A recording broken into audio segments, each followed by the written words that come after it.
Marco is A pan India movie എന്ന് ഞാൻ എൻ്റെ ടീമിൽ പറഞ്ഞിട്ടില്ല. ആ സിനിമ മെറിറ്റിൽ സഞ്ചരിച്ച സിനിമയാണ്. ആ സിനിമയ്ക്ക് അങ്ങനത്തെ ഒരു ആക്ഷൻ, അങ്ങനത്തെ ഒരു സ്വഭാവമുണ്ട്, പെട്ടെന്ന് ട്രാവൽ ചെയ്യും. Gets it baby is A bigger concept vice കുറച്ചും കൂടി യൂണിവേഴ്സൽ സബ്ജക്റ്റാണ്. പക്ഷേ അതിൻ്റെ പാക്കേജിങ്ങിൽ നമുക്ക് എല്ലാ റീജിയനിൽ എല്ലാ ആൾക്കാർക്കും നമ്മുടെ തമാശകൾ പറഞ്ഞിട്ടോ അല്ലെങ്കിൽ ഈ സബ്ജക്റ്റിന് റീമേക്ക് ആവാൻ സാധ്യതയുണ്ട്. ഇപ്പോൾ റീമേക്കൊക്കെ ആയിക്കഴിഞ്ഞാൽ ഗെറ്റ്സ് ഇറ്റ് ബേബി എന്നൊരു മലയാളം സിനിമ റീമേക്ക് ചെയ്ത് ഇന്ന സ്ഥലത്ത് പോയി.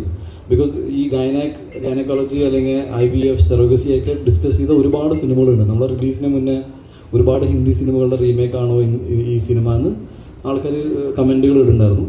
നമ്മുടെ കോൺഫിഡൻസ് എന്താണെന്ന് വെച്ചാൽ അതുപോലെ ആവാനേ പാടില്ല എന്ന് നമ്മളും തീരുമാനിച്ചിട്ടുണ്ടായിരുന്നു. ഇതുപോലെ ആവില്ല. അപ്പോൾ ഈ സിനിമ ഈ സ്റ്റൈലിൽ വേറെ എവിടെയും വന്നിട്ടില്ല. അപ്പോൾ ഒരു റീമേക്കിന് സാധ്യത ഈ സിനിമയ്ക്കുണ്ട്. ഇപ്പോഴും the best part is that എൻ്റെ ഈ പടത്തിൻ്റെ ഹിന്ദി വേർഷനും തെലുങ്ക് വേർഷനും എൻക്വയറീസ് വരുന്നുണ്ട്. അപ്പോൾ ആസ് എ പ്രൊഡ്യൂസർ ഇപ്പോൾ സജീവ് ഇപ്പോൾ ഈ മീറ്റിംഗ് കംപ്ലീറ്റ് ചെയ്തിട്ട് ആ മീറ്റിങ്ങിലേക്ക് പോകും.